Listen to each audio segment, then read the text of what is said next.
Now we come to the last panel discussion of the day, and this is on chronic diarrhea.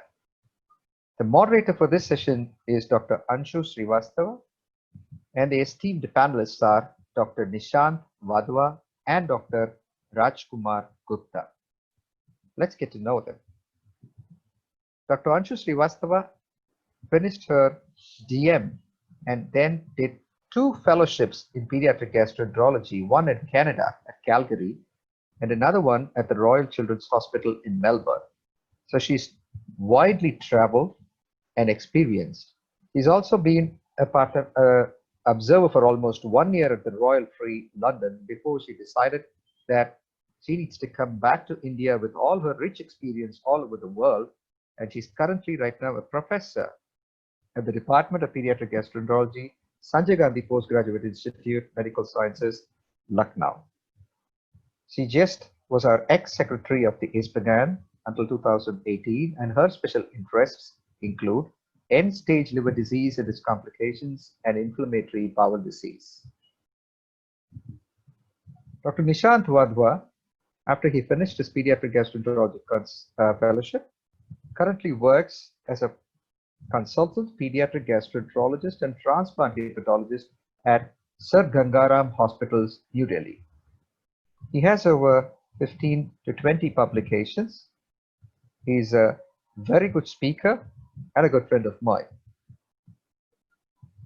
Dr. Rajkumar Gupta, the professor of pediatrics, and he's in charge of the pediatric gastroenterology unit at SMS Medical College, Jaipur.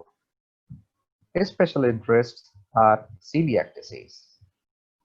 I'm sure with all of these prolific speakers, we're going to have a very engaging session. Over to Dr. Anshu.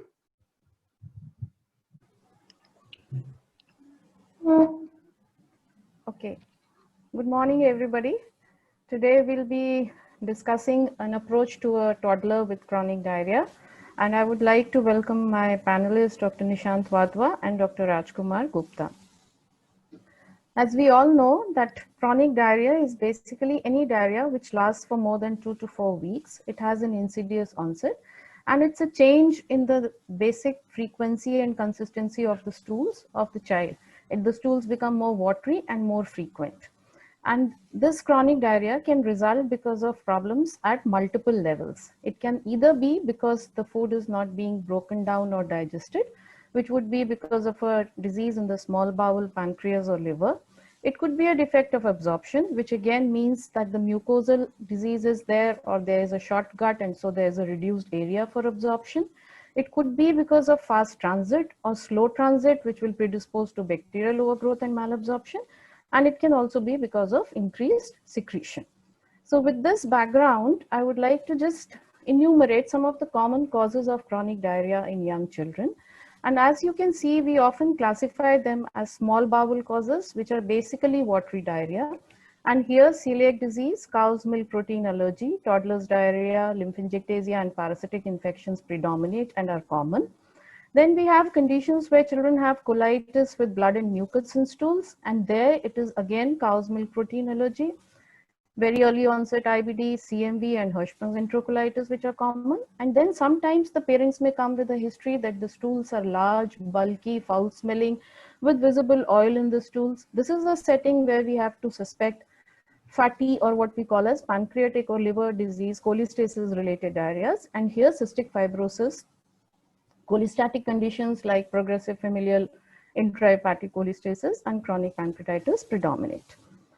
In a study which was done at our center where we evaluated the causes of chronic diarrhea in 191 children who were less than 5 years of age, as you can see that the most common cause was celiac disease, followed by cow's milk protein allergy, and then toddler's diarrhea. The other causes can be seen on the screen.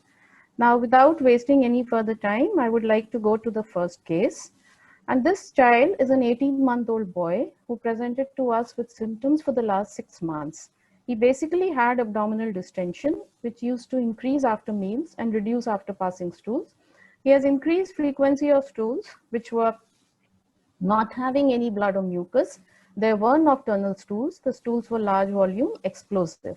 This child also was not gaining weight as per the parents in the last 6 months. There's no history of pain abdomen, any edema or visible oil in stools, no history of blood transfusion, previous surgeries or systemic symptoms like wheeze or eczema, or suggestive of immunodeficiency like recurrent infections. This child has been previously well till 1 year of age. He was the first child born of a non-consanguineous marriage, breastfed till 5 months of age, and thereafter supplementary feeds were introduced, and his appetite was preserved. So what are the problems which you see in this child, Dr. Nishant?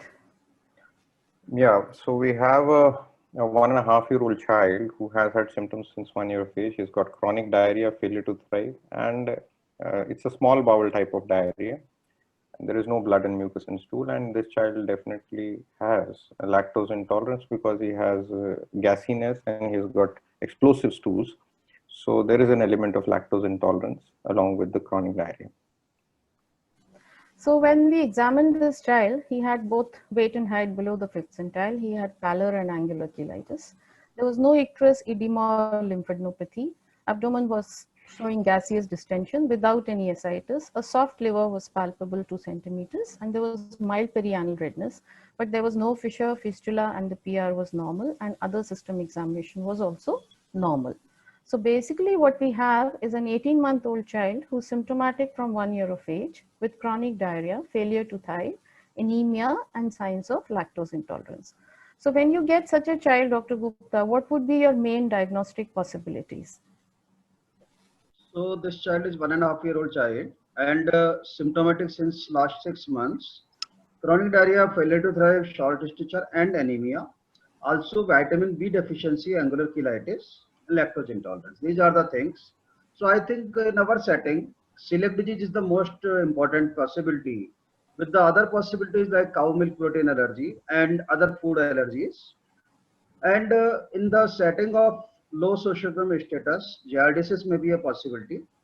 And 2 other important things, but not so common, immunodeficiency and abdominal TB. Though abdominal TB is less common in less than 5 years of age. So these are the 4 or 5 possibilities, but I would keep celiac disease as the first possibility and second possibility as the cow milk protein allergy. So when you want to investigate this child, Nishant, how would you like to investigate this child?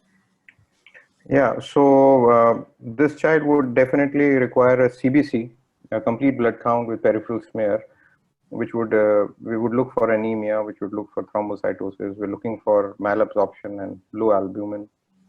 As Dr. Gupta mentioned, we would like to investigate for celiac serology along with the total IgA level, because IgA levels need to be normal so as to be able to predict using TTG. A stool examination is very important in our country for ova and parasites, and if based on these results, we would further investigate this child and decide whether he requires an endoscopy with biopsy or not. Okay. So I would just like to highlight the investigations. He had anemia, which was microcytic hypochromic. He had raised platelets, that is secondary to the iron deficiency anemia. The LFT was absolutely normal, including SGOT-PT. Electrolytes, including calcium, magnesium, and phosphorus were normal, and the stool examination did not show any ova or cyst. So what clues would you get? Like when we are evaluating a child with chronic diarrhea, what clues does the hemogram give you, Dr. Nishant? Yeah, is it useful to do? Absolutely. Hemogram is of paramount importance because the clues it can give is the type of anemia could be microcytic hypochromic or dimorphic in celiac. Thrombocytosis is present in both celiac patients by virtue of iron deficiency and also in inflammatory conditions where it is a marker of inflammation. Lymphopenia is seen in intestinal lymphangiectasia patients. And of course, eosinophilia, more commonly in our setting, would be worm infestations, and it's also found in milk allergy patients. And acanthocytosis, a very unique feature of A beta lipoproteinemia, if found, can clinch the diagnosis. Okay, so we went on and investigated this patient, and we found that the serum IgA levels were normal, and this child's IgA TTG, that is tissue transglutaminase antibody, was markedly raised. The cutoff with our lab is 10.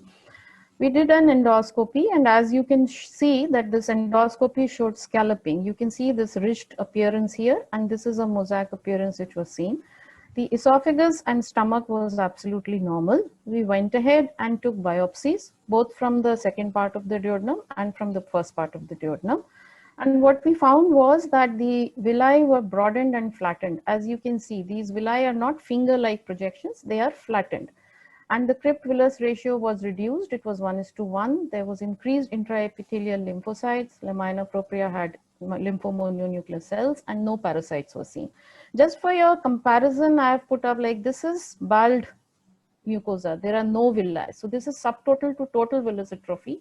And this is something which we say as partial villus atrophy. So what do these investigations suggest, Dr. Gupta, and what would be the diagnosis? And supposing you have a child who has chronic diarrhea and you find villus atrophy, what would be the other causes which you would consider as a differential for villus atrophy? So in this case, we have very high TTG, more than 10 times of the normal. And second, on D2 endoscopy, duodenal endoscopy, we are getting scalloping and fissuring as mosaic pattern. And thirdly, on biopsy, we are getting partial villus atrophy with increase in the intraepithelial lymphocytes and crypt hyperplasia. So these things clearly show this is a case of celiac disease.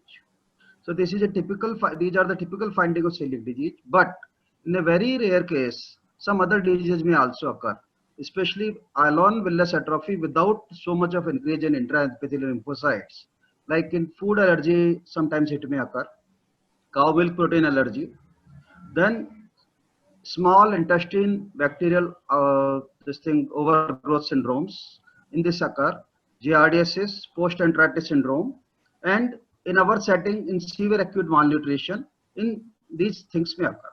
And rarely common variable immunodeficiency, autoimmune enteropathy, radiation enteropathy, HIV enteropathy, tropical sprue, collagenous sprue, infiltrative lymphomas of intestine, and in adults, olmesartan is the drug which can lead to this villus atrophy. So these are the causes, but practically celiac disease is the most important cause. And in differential diagnosis, we may have sometimes food allergy or cow milk protein allergy, post-enteritis syndrome, small bowel bacterial overgrowth, and giardiasis.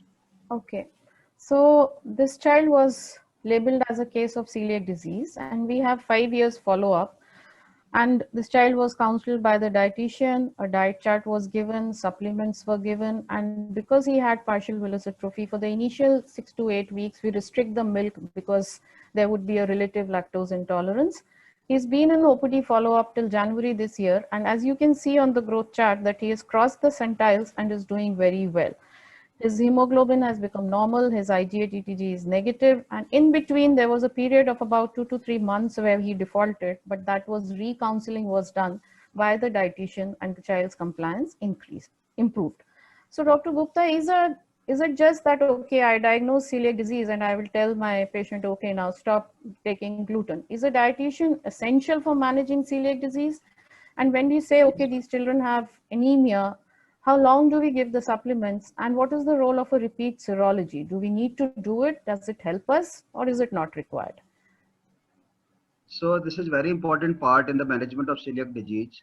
It's not only the diagnosis, it is the treatment part, and how to explain them the diet as well as compliance, and to check for the compliance, and to treat all the associated micro and macronutrient deficiencies. These are the important aspects of celiac disease treatment. So dietitian is essential if available. That is the problem in our country, that dietitians are not easily available. And but if the dietitian is available, he or she should be assigned work for this celiac disease, because it is not only saying that these things to be avoided, only that wheat, barley, and rye you should avoid, and try to take less of the oats or no oats for initial 6 months, because there are so many things they are not sure. Parents are not sure whether this contains gluten or not. Then there are so many hidden gluten containing things, and in the market also various sweets and various things are having gluten contamination also. So then celiac disease is having various malnutritions, but gluten-free diet again leads to certain malnutritions. So dietitian is needed to give proper diet, to give them the calories required, to give them the proteins required, and the chart what to eat and what not to eat. That is very important. Now, second issue is to assess compliance also. Every 3 months or 6 months, dietitian should see that the compliance is proper or not. Because if the compliance is even 1 or 2% or 5% poor compliance, it will not lead to proper growth attainment, or the risk of various risk of gluten containing diet and celiac disease will persist. And then various recipe, because the celiac disease patient, that child, he feels that I am not able to eat all the good things that my friends or my siblings or my parents are eating. That is the very big psychological point. So various recipes, resources, various questions of the parents. Diagnosis of celiac disease is not only a problem for child, it is a problem for parents also, because it changes the whole family eating system. So this diet management in the case of celiac disease is of utmost important. If the dietitian is available, they should be assigned. Otherwise, the doctor should give at least 15 to 30 minutes every visit to explain them the diet.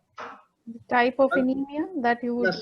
So in the type of anemia, anemia is very common finding, and mostly it is iron deficiency anemia, microcytic hypochromic. But sometimes folic acid deficiency may also be there, and very rarely B12 deficiency. But usually it is the iron deficiency or iron plus folic acid deficiency, and it should be given for till the hemoglobin reaches to 12 plus, and after that we should give more than 3 months of extra iron for proper storage, because so that the stores in the body can be replenished. Now the third question, that is the repeat of the serology. This is a very debatable question and debatable answer, because serology, if we are sure about the compliance, there is no need of serology. But in our country, in our setting, we are not sure about the compliance, and by the dietary history, it's very sometimes difficult to know about the compliance.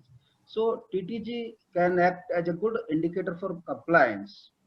So we can see that 3 to 6 months, if we go for it, if we find a significant decrease in the titer, that means the child is having a gluten-free diet. And in most of the cases at 12 months of age, it comes to nearly normal or normal. So that shows. And whenever we are having some symptoms like pain abdomen or diarrhea, or every 3 months when we are seeing the patient and child is not gaining weight properly, or child is not gaining height properly, then we can go for TTG again.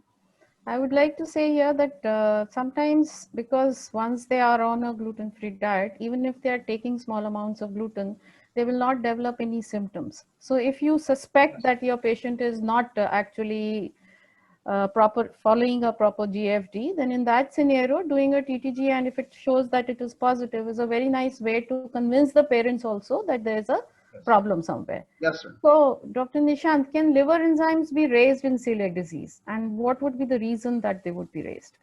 Yeah, the liver enzymes can be raised in a child with celiac disease. The most common reason for this is the liver hepatitis, the celiac hepatitis, which is seen in these children. This is the most common reason. And this resolves on gluten-free diet. Besides this, there can be other less common causes like autoimmune hepatitis, which can be seen. As you know, celiac is an autoimmune disease. So an autoimmune hepatitis may be present along with celiac disease, which needs further investigation. And this type of hepatitis would not resolve on gluten-free diet. And primary sclerosing cholangitis or primary biliary cirrhosis are the other less common reasons where you can have transaminitis along with celiac disease. But the most common reason would still remain gluten as a culprit. So gluten-free diet definitely helps, and it should be documented on a repeat LFT later on. So what time period do you say, like supposing I have a child whose transaminases are 3 times raised. So what is in your experience the time frame in which they should normalize on a gluten-free diet? Is Usually 6 months, 3 to 6 months would be the time period. It would take minimum for it to settle down. Okay. So when should we worry about refeeding syndrome? Supposing we diagnose a child with celiac disease, what is the scenario where we should worry about it? And how do we prevent this complication? So it has been found that in severely malnourished children who are severely emaciated and who are diagnosed as celiac disease, and they are initiated on gluten-free diet, they can develop decompensation in terms of dyselectrolytemia and low phosphorus and sodiums, which can be life-threatening in these children. Hence, it is always important while managing severely malnourished children with celiac disease that they should be managed in-house as an inpatient. They should always have a baseline electrolytes done in terms of sodium, potassium, phosphorus, calcium, etc. They need gruesome monitoring for at least for the first 2 weeks, and they require supplements along with thiamine. And one should not immediately hike up their caloric intake. So the total buildup of calories should be done over a period of a minimum of 2 weeks period. So it has to be a gradual increase in the caloric intake of these children. And by handling them in this manner, most of these children can be managed really well. This is one of those entities which has to be looked into, these severely malnourished children with celiac disease, which one can definitely encounter in our own country. And this entity does not require steroid usage. Yeah, that's very important. So we need to identify this high risk group and manage them properly. So Nishant, are there any other problems apart from poor compliance that you face when you are managing a child with celiac disease? Yeah. Like when we put them on GFD, what are the inherent problems with that? The most common problem encountered is that gluten-free diet is inherently a low residue diet. So it is constipating, and most of these children may turn out to be constipated on follow-up. It has a higher glycemic index with a higher fat content usually. So the problem of obesity and constipation, these two should be looked into while managing these children in follow-up. And now the gluten-free diet inherently is also deficient in certain micronutrients, like especially folic acid, iron, calcium, magnesium. Selenium is one such element which is particularly very important because it has been also associated with thyroid dysfunction in children with celiac disease, and vitamin B12, etc. So supplementation of these micronutrients is very important, because even in children who are on just gluten-free diet is not the treatment for children. Even if they are complying properly, they will develop certain deficiencies, so they will require supplementation, and this supplementation can be prolonged, and the duration of the supplementation can really be prolonged in children depending on the various micronutrient deficiencies they might encounter. And this hyperglycemic thing also assumes a much more important role when you have a child with celiac and diabetes. Sure. If you're having a patient there, then it becomes, the diet becomes really very difficult because of the high glycemic index. Yeah, so, okay, we all know that we diagnose it by doing a biopsy, but the 2020 European guidelines that suggests that if you have a patient where you're suspecting celiac disease, the anti-TTG antibodies are more than 10 times the upper limit of normal. On another sample, blood sample, you find that EMA is positive, then they say that, okay, in the European context, you can diagnose celiac disease without a biopsy once you have had a proper discussion with the parents. So I would like to ask both my panelists, first Dr. Nishant and then Dr. Gupta, as to whether how often do you make a diagnosis, and would you recommend making a diagnosis of celiac disease without biopsy? Just in brief, because of lack of time. Yeah, I do not rely totally on these guidelines for making a diagnosis for two reasons. One, lack of standardization of and availability of anti-endometrial antibody test, and I can't rely on that. The second is the high rate of false positivity, which is seen in our own country due to an extensive parasitosis, giardiasis, and other such conditions where false positive serology is encountered. And hence I do not rely on serology alone. So for me, endoscopic with biopsy would be necessary to make a diagnosis of celiac, because the child has to be on lifelong gluten-free diet. Dr. Gupta, your I opinion? agree with Dr. Nishant that celiac disease diagnosis in our country cannot be made without duodenal biopsy. As the laboratories having TTG, they are not of good standardization, and there are so many kits are available across the country, and then EMA facility is not so easily available, and they are again not of the good quality. And third one, as the intestinal infections and infestations are very common, so we are coming across falsely positive TTG results in means many off and on and off. So I think it's a lifelong disease, and child has to be on the gluten-free diet for lifelong, and to make it for proper emphasis also, it is very much important to have a 100% diagnosis. So duodenal biopsy is required in our country. And this is my personal experience that few doctors have started gluten feed out without duodenal biopsy. And in those children, the compliance is very poor. And when if you are diagnosing it with biopsy, the compliance is relatively better. That is my personal experience. Yeah, I would agree because the issue is that celiac disease, as we all think, is not equivalent to just TTG positivity.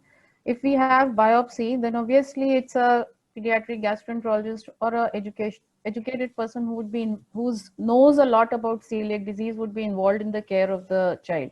And as we have discussed that there are other issues which are also related. So still, I also personally would feel that biopsy would at this point of time would be preferable in making a diagnosis of celiac disease. So now going on to my second case, this is a 3-year-old girl who was symptomatic from roughly around 27, 28 months of age. And this child was having loose stools, which was semi-solid 5 to 6 times a day. She used to eat and then run to pass stools. And occasionally the mother used to notice that there was undigested food particles or vegetable material, especially green peas or something, which would just pass the way they were consumed. There was no blood or mucus. The stools were non-explosive in contrast to the previous child. She never had any nocturnal stools, and the stools were non-dehydrating. The child never required any hospital admissions for this diarrhea. There was no visible oil or in the stools. There was no abdominal distension, vomiting, fever, poor weight gain, or any other significant illness in the past. The appetite and the activity was absolutely normal. When we took a dietary history, we found that the child was very fond of soft drinks and she was drinking juice also quite frequently. This child also was exclusively breastfed till 5 months of age, and thereafter complementary feedings were started. So we went on to examine, and what we found was that the weight and height were normal. There was no significant pallor, edema, lymphadenopathy, or any clubbing. He was well hydrated, there was no vitamin deficiency, and the abdomen was absolutely pristine, no hepatosplenomegaly or ascites. And other system examinations was also within normal limits. So in this scenario, she was given outside nitazoxanide and antibiotics, multiple courses, 3, 4, Metrogyl, nitazoxanide, cefixime, but there was no response. So what would you suspect in this case scenario, Dr. Gupta? What was your diagnosis and how would you like to investigate this child? So this is a case, toddler 3-year-old child with semi-solid stools, not watery. And the very important thing is proper weight gain, good height and good weight with the normal appetite. So onset at around 2.5 years of age. So this child is having no anemia, no pain abdomen. And in the history, there is clear-cut history of excessive intake of juices and cold drinks. So it seems to be a chronic non-specific diarrhea, that is toddler's diarrhea. But the two other possibilities I will also keep, that is maybe a case of celiac disease, because in certain cases of celiac disease, growth retardation is not necessary. Sometimes rarely it may occur, and second is giardiasis. But the first diagnosis is toddler's diarrhea. And in the investigations, we'll like to go for CBC and stool complete microscopic, stool for ova and cyst of parasites. And in our setting, I'll prefer for going for TTG and IG levels.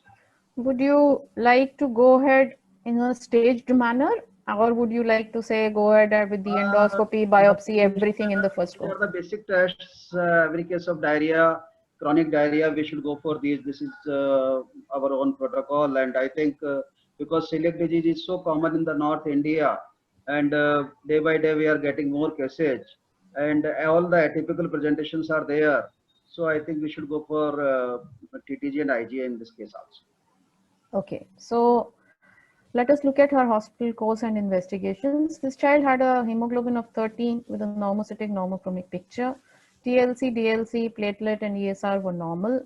Albumin was normal. Urine microscopy and culture was done, that was normal. Stool examination was negative for ova and cyst, and anti-tissue transglutaminase and IgA levels was also normal. So there was no positive finding on the first line investigation, which are all non-invasive. And this child was managed as a case of toddler's diarrhea. So what is toddler's diarrhea, Nishant, and what dietary changes would you advise for these children?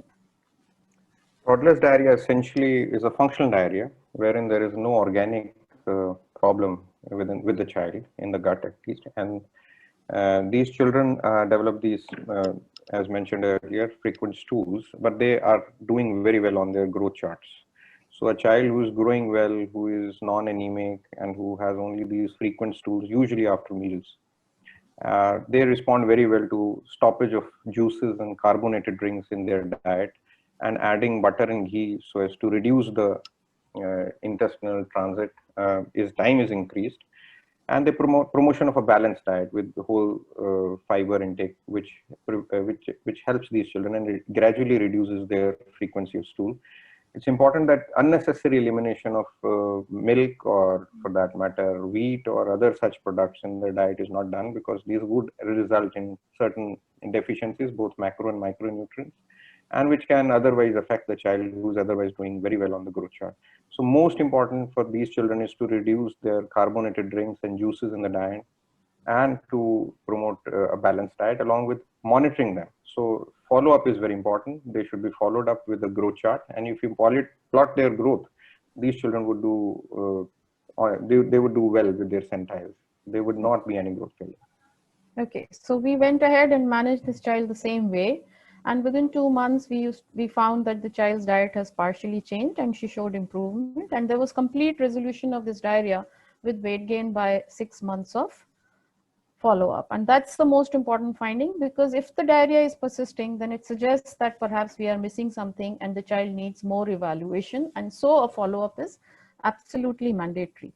So to summarize, I would like to say that celiac disease, CMPA, and toddler's diarrhea are the common causes of diarrhea in a child who's younger than 5 years of age. A dietary history and a complete physical examination, including charting on the growth chart, is absolutely mandatory.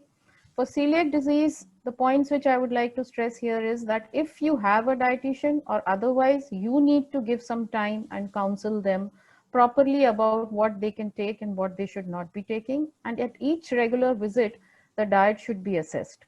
It's good to get a complete LFT at diagnosis and to document that, yes, your transaminases have normalized. Consider the risk of refeeding syndrome if you have a severely malnourished child, and look at the potassium, magnesium, phosphate in these children.